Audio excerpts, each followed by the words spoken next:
Hello, magandang Martes sa inyong lahat ha. At maraming salamat po sa lahat ng mga bumati sa aking kaarawan kahapon. No? Nako, 58 years old na po tayo. No?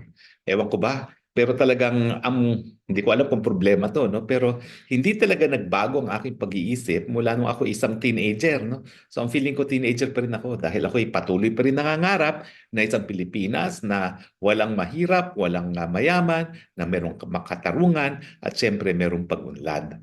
Sana po yan ang aking birthday wish bukod pa doon sa magkaroon na ng pagbabago sa ating gobyerno na sana po ay nasa tamang pag-iisip na ang ating leader. O ano mga kaibigan ha? Second straight time ang ating VP Sara bumanat na naman. So what's up ka mga kasiminios, no? Kamusta kayo? Lalo na yan sa ating mga OFW na naghirap sa ibang bansa, no? Kamusta kayo? Sana nasa mabuting kalagayan kayo. Ito lang, tandaan natin na huwag tayo patuloy pa rin yung pagdasal natin sa Panginoon. Huwag tayo magpapadala kung anumang mga hinaharap natin na problema, no? Kailangan magdasal pa rin tayo sa Panginoon. Yung tiwala natin laging nasa taas. Kasi yung Panginoon nasa taas, yun lang nakakarinig, no? Siya lang totoo na Panginoon o totoong Diyos na sa langit, no? Bukas sa kanyang bugtong anak na si Kristo. So, yun mga kasiminios, no? Reaction natin dito kay Harry Roque na ngayon may bago siyang vlog, no? So, mga 18 hours ago lang ngayon. So, ngayong pizza na ngayon, ano ngayon, 2024, October 2024, 2024, di ba? So, hinahanap siya, di ba? Ilang mga bulan, wala na siyang mga vlog-vlog. Tapos ngayon may bago siyang vlog kasi may yung birthday ata niya. So, ngayon panoorin natin mga Kasimi News, yung ano ni Atty. Harry Roque. Inisa-isa niya ang mga nag-react sa kanyang naunang press conference kung saan sinabi niya na talagang gusto niyang putulan ng ulo si BBM nung hindi binigay ang relo at ininsulto pa, inimbaras pa yung kadete doon sa graduation ng PMA. Abay, nakapagtataka, no? Mantakin nyo, pinurusahan pala yung kadeting yun. Samantalang yung kadeting yun naman, umaasa lang na gagawin ni PBBM yung ginawa ni PRRD na buong pusong ipinigay ang relo sa isang kadete na nagagraduate sa PMA dahil nga abay sila, ibang pinupuhunan nila para sa bayan. Ha? Buhay ang kanilang pinupuhunan para sa bayan. Ano ba naman nga naman ang relo, no? Kapalit ng buhay ng mga PMAers. No? Pero ayan po, no? Talagang inisa-isa nila. Puro un. Unbecoming. Ano pa ba yung mga sinabi nila? Ang daming mga un. Sabi nila, nako, puro un kayo.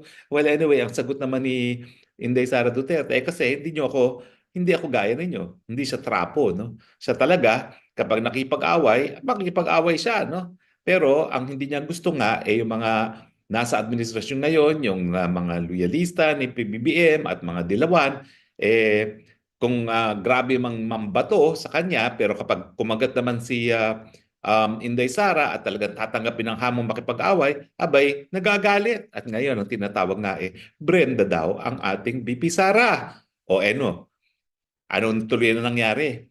Na matagal nang nalibing sana yung issue ng pa-drug test ni PBBM. Pero dahil tinawag nila na mentally unstable at dapat magkaroon ng psychiatric assessment ang BP Sara, anong ginawa ni BP Sara? Tinanggap! At ngayon, PBBM, dahil sarili mo mga kakampi, pati na yung iyong anak at pamangkin ay nagreklamo tungkol sa mental state ng ating VP, kinakailangan tanggapin mo na ang hamon ni VP Sara at sabay na kayo na hindi lang magpa-drug test, magpa-neuropsychiatric exam pa. Aba, importante yan, ha? May duda na nga sa pag-iisip ng presidente. Ngayon, babatuhin pa ang VP Sara. Abay, baka maging presidente niyan ay si Chis Escudero. Ano ba yan? So, kampante naman ako para sa ikabubuti ng bayan. Nako, sigurado ako si PBBM dahil hindi siya bangag ay tatanggapin ng hamon na magpapa-hair follicle test na kasabay pa ni Inday Sara Duterte. Aba, si Inday Sara ha, hindi lang hair follicle test ang tinanggap ha, pati pa yung neuropsychiatric exam. At hamon din niya yan sa mga young guns. Pwede ba, wag na nating tawagang kung ano-anong mga young guns yan. Young guns! Dahil ang mga goons, talagang alam natin kung ano nagpapaandar sa kanila. Ako dyan po sa kamera. Kadatungan ang nagpapaandar sa lahat dyan sa kamera. Kaya nga po ako ngayon nag-iisip Bagamat ako po ay abogado at talagang nakikita ko kung anong teorya. So mga Kasiminyos, no, reaction video to sa atin mga Kasiminyos about kay Harry Roque. So ngayon, di ba inaanap si Attorney Harry Roque sa mga pulis, no? So yun ngayon nagbablog na. So hindi niya pa hinaharap yung mga aligasyon o mga inihingi ng korte or doon sa Quadcom, no? Hindi na siya nakapunta kasi iwan natin. So siya lang nakakaalam noon kung ano talagang yung totoong problema. Dapat sana harapin ni attorney para malaman natin ang totoo na pangyari. No? Kung ano ba, wala ba siyang tinatago sa nakaraan ng administrasyon. So yun lang sa atin. Maraming salamat sa mga nanonood at paki-subscribe naman sa ating YouTube channel sa CME News. Maraming salamat para updated kayo sa mga bago nating upload, no? So maraming salamat. God bless inyong lahat.